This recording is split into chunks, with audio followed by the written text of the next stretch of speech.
This news bulletin is sponsored by DPS School Bhagalpur. Admission is going on for new session. Bhagalpur जिले में लगने वाले भीषण जाम को देखते हुए विक्रमशिला पुल की समानांतर 4 लेन पुल को केंद्र सरकार के सड़क परिवहन एवं राजमार्ग मंत्रालय की मंजूरी मिल गई है। पुल निर्माण से संबंधित आने वाले खर्च की राशि की बाधा दूर करते हुए मंत्रालय की विभागीय एक्सपेंडिचर फाइनेंस समिति ने 1116.72 करोड़ रुपए की अनुशंसा करते हुए मंजूरी दे दी है।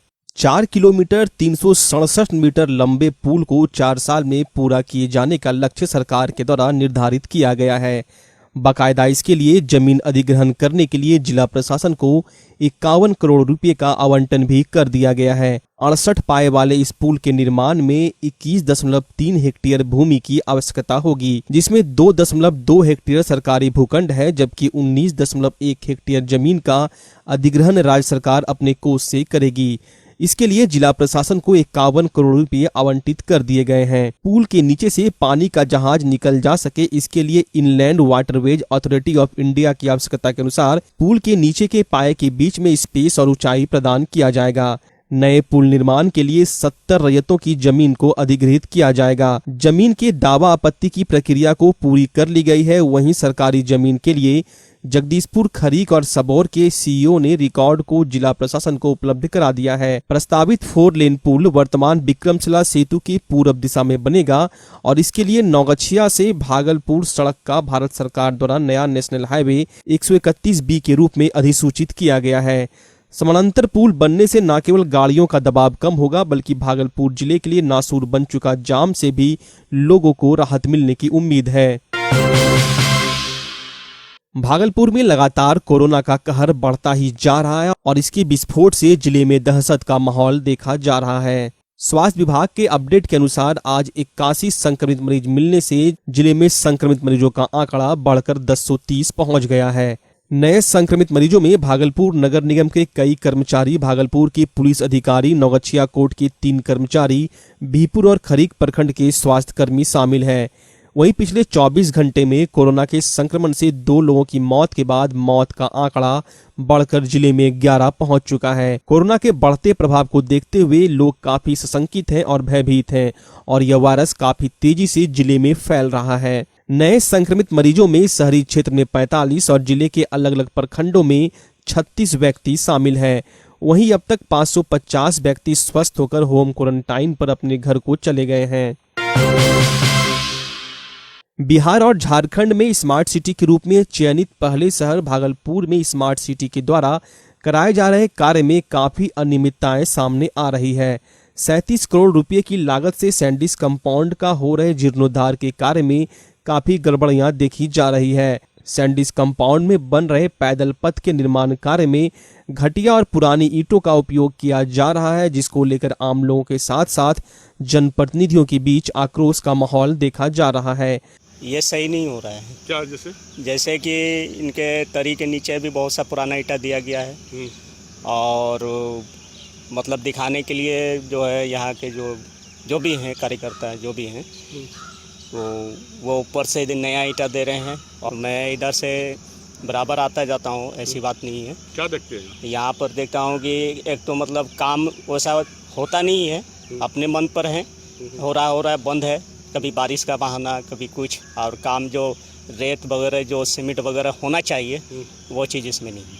भागलपुर के विधायक अजीत शर्मा ने कहा है कि स्मार्ट सिटी के कार्यों में स्मार्ट लूट अधिकारियों की मिलीभगत के द्वारा किया जा रहा है।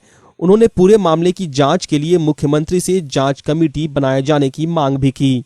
उस समय से लोग प्लान ही कर रहे हैं, कभी नक्शा बन रहा है, कभी कुछ बन रहा है। सैंडिस कंपाउंड में आज 1 महीना पहले वहाँ के खिलाड़ी, चाहे वो एथलीट्स का हो, बैडमिंटन का हो, क्रिकेट का हो, सभी एसोसिएशन ने मुझे बुलाया था, या वो घूमने वाले जो हैं वहाँ पे मैं गया था। वहाँ पे काम शुरू हो गया है। जब मैंने CEO से बात किया कि आपकी क्या प्लानिंग है, क्या DPR बनाए, कैसे काम करा रहे हैं, ज़रा उसका नक्शा सब लेके आप मेरे आइए, वो आज तक वो नहीं आए लेके, और अभी काम चल रहा है। मुझे पता है कि ना तो कोई टेंडर हुआ है ना कुछ हुआ है, और जो मकाने छोटे मोटे कमरे बन रहे हैं आप ज़मीन में देखेंगे टूटा फूटा ईंटा लगा रहा है, ऊपर जो दीवार बन रहा है वो नए ईंटे से बन रहे हैं। मतलब आपको बता दें कि ये स्मार्ट सिटी के नाम पे जो पैसा केंद्र सरकार से आया, पूरे पदाधिकारी ठेकेदार मिलके लूट मचाए हुए हैं, कोई देखने वाला नहीं है। हमारी बात भी जब मैं नगर आयुक्त सबको बोलता हूँ इसका हमको भेजिए क्या कर रहे हैं, तो अभी तक कुछ भेजने की ज़रूरत नहीं है। बैठक जब रखते हैं तो ऐसा समय में रखते हैं कि मेरे विधानसभा में मीटिंग है, उसी दिन यहाँ बैठक रख देते हैं। पता नहीं जानबूझ के एक प्रतिनिधि जो चुना हुआ जनता के द्वारा है वो कुछ जानना चाहता है तो वो देते नहीं है, इसलिए वो लूट कर रहे हैं। मैं माननीय मुख्यमंत्री साहब के माध्यम से कहना चाहता हूँ, अब चुनाव का भी वक्त आ रहा है, जनता बहुत संवेदनशील है। आप कम से कम अपने स्तर से एक मॉनिटरिंग कमेटी, जांच कमेटी बना दीजिए और अब जांच करा लीजिए कि स्मार्ट सिटी के नाम पर कौन कौन लूट रहा है और उस पर कड़ी से कड़ी कार्रवाई करिए, नहीं तो सरकार की काफ़ी बदनामी हो रही है, काम धरातल पे कुछ भी नहीं हो रहा है। गौर से देखिए, बिहार में ऐसे होता है विकास। जी हां, हम बात कर रहे हैं भागलपुर की, जहां 230 करोड़ की लागत से बनी सड़क उद्घाटन के पहले ही ध्वस्त हो गई। दरअसल हाल में बनी 16 किलोमीटर की बाईपास सड़क 6 किलोमीटर से अधिक पूरी तरह खराब हो चुकी है। सड़क पर इतने बड़े बड़े गड्ढे हैं कि अगर गाड़ी उसमें चली जाए तो बिना जेसीबी या क्रेन की सहायता से वो निकल नहीं पाती है। अक्सर गाड़ियां इसमें खराब हो जाती है, जिससे बाईपास पर जाम की स्थिति उत्पन्न हो जाती है। लेकिन सवाल यह है कि आखिर उद्घाटन के पहले ही यह सड़क जो 230 करोड़ की लागत से बनी है वो ध्वस्त कैसे हो गई। इससे यह लगने लगा है कि इस सड़क की गुणवत्ता सही थी ही नहीं। वैश्विक महामारी कोरोना वायरस के संक्रमण के भय के बीच एक महिला अपनी पुत्री की सकुशल बरामदगी के लिए दर दर की ठोकरें लगा रही हैं। हम बात कर रहे हैं ततारपुर थाना क्षेत्र के गोलाघाट गढ़ैया के रेणु देवी की, जो अपने 24 वर्षीय पुत्री के लापता होने के बाद से लगातार पुत्री की सकुशल बरामदगी को लेकर ततारपुर थाना से लेकर भागलपुर शहरी क्षेत्र के सड़कों का खाक छान रही है। रेणु देवी ने बताया कि उसकी तबीयत खराब होने पर उसकी बेटी दवा लाने के लिए 8 जुलाई को बाजार गई थी, लेकिन 3 दिन बीत जाने के बावजूद अब तक उसकी बेटी वापस नहीं लौटी है। रेणु देवी भागलपुर के सड़कों पर अपनी बेटी की फोटो लोगों से दिखाकर उसके बारे में पूछताछ कर रही है। मां बेटी के अपहरण का शक भी जता रही है। ट्रैफिक पुलिस की जगह चौराहे पर खड़ी होकर ये महिला हर आने जाने वाले गाड़ियों को रोककर पूछ रही है कि आपने मेरी बेटी को देखा है। दरअसल पुलिस से संतोषजनक आश्वासन नहीं मिलने के कारण महिला खुद बेटी की तलाश में सड़कों पर निकल पड़ी है। न इसे कोरोना का डर है और न ही इसे लॉकडाउन की परवाह। महिला ये सोचकर घूम रही है कि उसकी बेटी का पता कोई बता देगा, पर महिला को निराशा ही हाथ लग रही है। बहरहाल अब देखना यह होगा कि महिला की ये मेहनत कब तक रंग लाती है और उसकी बेटी का पता चल पाता है। उसको भेजे कि चूड़ी ले आओ बेटा, तो बोली कुछ है और लाएंगे। बोले नहीं बेटा कुछ नहीं लाना, जो लेना है तुमको ले लेना। 200 रुपया दिए और उल गई बाजार। जब 1 घंटा समय हो गया तो हम फोन किए कि बेटा कहाँ है, तो बोले मम्मी हम 2 मिनट में आ रहे हैं। 2 मिनट से 2 दिन हो गया, हम लोग को कोई आज तक फोन ही नहीं है। मुझे गुलजार साहब की कुछ पंक्तियां याद आती हैं जो आज कोरोना महामारी में बड़ा ही लोगों को पालन करने की जरूरत है। वो कहते थे, लिखे थे, बेवजह घर से निकलने की जरूरत क्या है, मौत से आंखें मिलाने की जरूरत क्या है, सबको मालूम है बाहर की हवा है कातिल, यूं ही कातिल से उलझने की जरूरत क्या है, जिंदगी के एक नेमत है उसे संभाल के रखो, कब्रगाहों को सजाने की जरूरत क्या है, दिल बहलाने के लिए घर में वजह है काफी, यूं ही गलियों में भटकने की जरूरत क्या है। ये गुलजार साहब ने कहा था और ये आज पंक्ति उनकी सचमुच मैं पूरे भागलपुर वासी, बिहार वासी और देशवासी को कहूंगा, इस पे अमल करें और बेवजह घर से न निकलें, और निकलें बहुत जरूरत पड़ने पर तो मास्क लगाएं, घर से वापस आए तो साबुन बहुत बढ़िया से हाथ को धोएं और सोशल डिस्टेंसिंग मेंटेन करें। बट यूं ही मत निकलिए, आपसे हाथ जोड़ के विनती है, आग्रह है। आपकी जिंदगी आपके लिए है, आपके परिवार के लिए है, भागलपुर के लिए है, देश के लिए है और समाज के लिए है। आपके बिना देश की तरक्की नहीं हो सकती, इसलिए आपकी जिंदगी के लिए यह अपनाना बहुत जरूरी है।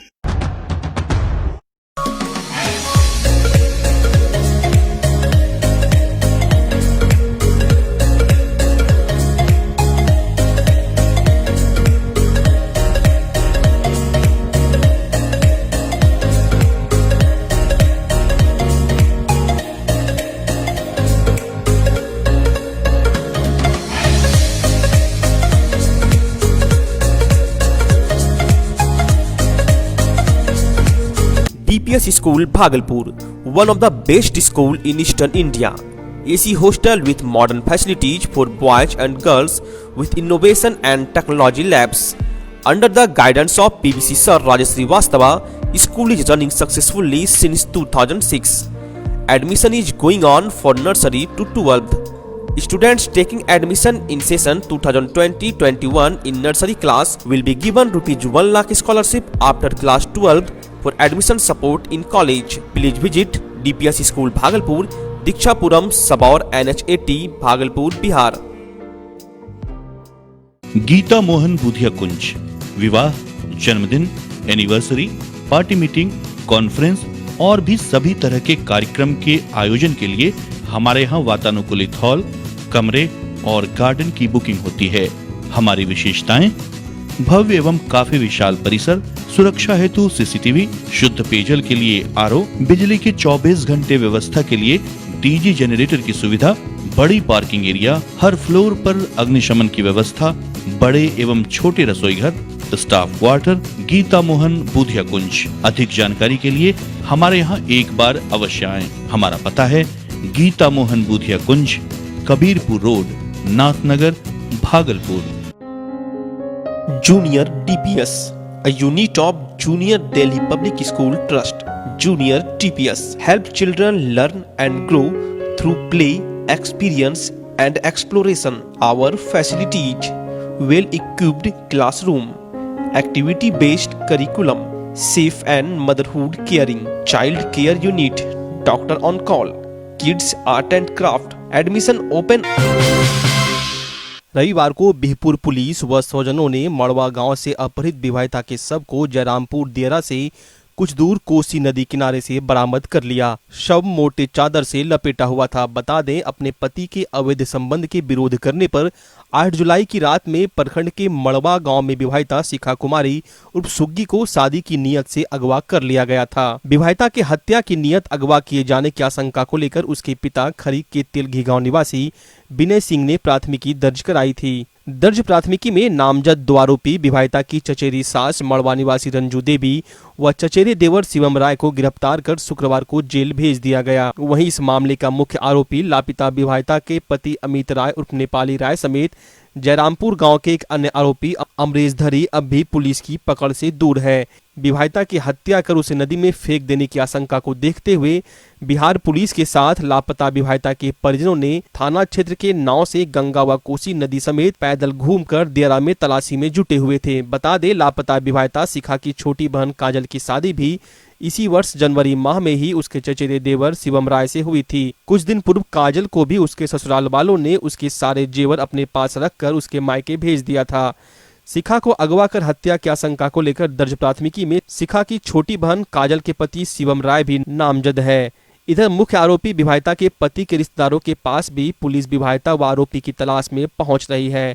मालूम हो कि खरीक प्रखंड के तेलघी निवासी विनय सिंह की बड़ी पुत्री शिखा की शादी करीब 1 वर्ष पूर्व मड़वा गांव के अमित उर्फ नेपाली राय से हुई थी। शादी के कुछ माह बाद ही शिखा को पता चल गया कि उसके पति का घर के ही एक करीबी महिला रिश्तेदार से अवैध संबंध है। इसको लेकर पति पत्नी में विवाद होने लगा। दर्ज प्राथमिकी के अनुसार स्वजनों को आशंका है कि उसके पति के अवैध संबंध का विरोध करने पर पति समेत अन्य आरोपियों ने शिखा को अगवा करने के बाद उसकी हत्या कर दी है। वहीं पुलिस ने बताया कि घटना की गहनता से पड़ताल जारी है। इन दिनों भागलपुर के लोहिया पुल पर रंग रोगन का कार्य चल रहा है। जिला प्रशासन के द्वारा कराए जा रहे कार्य के दौरान बाल श्रम उन्मूलन की धज्जियां उड़ती दिख रही है। हम जो यह तस्वीर आपको दिखा रहे हैं, इसमें 14 साल के बच्चे से पुल का रंग रोगन का कार्य कराया जा रहा है। छोटे बच्चे से कार्य कराना बाल श्रम कानून को तोड़ना है। बावजूद इससे लोहिया पुल पर धड़ल्ले से बाल श्रम कानून का उल्लंघन हो रहा है, जबकि इस रास्ते प्रतिदिन बड़ी संख्या में आम लोगों के साथ साथ अधिकारियों की गाड़ियों की आवाजाही होती है। जगदीशपुर प्रखंड अंतर्गत जगदीशपुर एवं बाईपास टीओपी थानाध्यक्ष के तबादले को लेकर दोनों जगह परिसर स्थित मुख्यालय में विदाई एवं सम्मान समारोह का आयोजन किया गया। जगदीशपुर में थानाध्यक्ष संजय कुमार सत्यार्थी को गणमान्य लोगों की मौजूदगी में समारोह पूर्वक विदाई दी गई। नए थानाध्यक्ष ब्रजेश कुमार का स्वागत किया गया। वहीं बाईपास टीओपी थाना परिसर में थानाध्यक्ष सुनील कुमार झा को एक समारोह आयोजित कर विदाई दी गई। इस मौके पर नए थानाध्यक्ष मिथिलेश कुमार ने स्वागत किया। विदाई समारोह के अवसर पर मौजूद जनप्रतिनिधिगण एवं लोगों ने कहा कि थानाध्यक्ष सत्यार्थी जी मृदुभाषी, विनम्र, मिलनसार तथा नेक दिल इंसान के रूप में अपनी पहचान बनाकर क्षेत्रवासियों से रुखसत हो रहे हैं। अपने कार्यकाल में उन्होंने थाना क्षेत्र के कई संगीन मामले सुलझाए तथा अपने कार्यकुशलता से थाना क्षेत्र में शांति बनाए रखा। लॉकडाउन के दौरान कड़ी मशक्कत कर लोगों को जागरूक करते रहे। इस मौके पर ग्राम रक्षा दल सह पुलिस मित्र महिला कोषांग के सदस्यों ने विदाई गीत गाकर उन्हें विदाई समारोह के मौके पर स्थानीय लोगों ने तथा पुलिस कर्मियों ने उन्हें बुके देकर सम्मानित किया। इस मौके पर जगदीशपुर थाना के सभी पुलिसकर्मी तथा अधिकारी, राजद नेत्री राबिया खातून, जगदीशपुर पंचायत के पूर्व मुखिया घनश्याम मंडल, शंकर पासवान, चांदपुर पंचायत के पूर्व मुखिया राजीव कुमार शाह, पुलिस मित्र के अध्यक्ष सुशील यादव, पुलिस मित्र महिला कोषांग के सदस्य माया देवी, गीता देवी, पिंकी देवी, वर्षा देवी, शिवनारायण पंजियारा, अरुण कुमार शाह, राजू कुमार सहित क्षेत्र के दर्जनों गण्यमान्य लोग तथा युवा मौजूद रहे। वहीं बाईपास थानाध्यक्ष के विदाई समारोह के मौके पर स्थानीय खिर्री बांध पंचायत के मुखिया, सहनाथनगर विधानसभा के पूर्व प्रत्याशी अजय कुमार राय, जमनी पंचायत के मुखिया मोहम्मद चांद उर्फ मानो, उत्तरी जिला परिषद सदस्य शिव कुमार सहित कई जनप्रतिनिधि एवं गण्यमान्य लोग मौजूद थे। जो हम लोग का जो प्रभारी थे उनका जो ट्रांसफ़र हो गए हैं, नए प्रभारी जी आए हैं, उनका स्वागत में हम लोग हैं। वो भी जो ट्रांसफ़र हुए हैं उनका भी हम लोग गांववासी सभी जो है गांव का प्रतिनिधि, मुखियागण, जिला परिषदगण, जनतागण सभी मिलकर उनका स्वागत किए, अभिनंदन किए। और जो उन्होंने प्रभार में जो अपना जो दिखलाए 7 महीना में रहकर पूरा थाना को जो है पूरा सीखने का काम किया। एक ईंट पत्थर जोड़ के बनाए 7 महीनों में। और थोड़ा सा दिन और अगर रह जाते हैं तो बाईपास थाना 1 नंबर थाना में आ जाते हैं।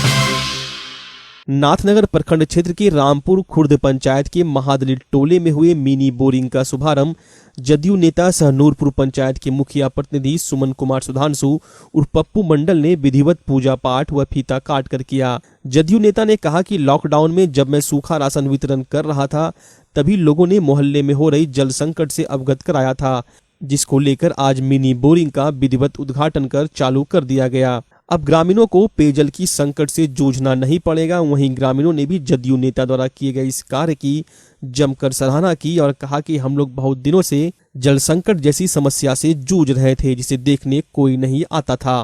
काफी बहुत ज्यादा दिक्कत था उस समय। इस परिस्थिति में बहुत सारे परिवार ऐसे थे कि घर में एक भी अन्न नहीं था, खाने को मोहताज थे।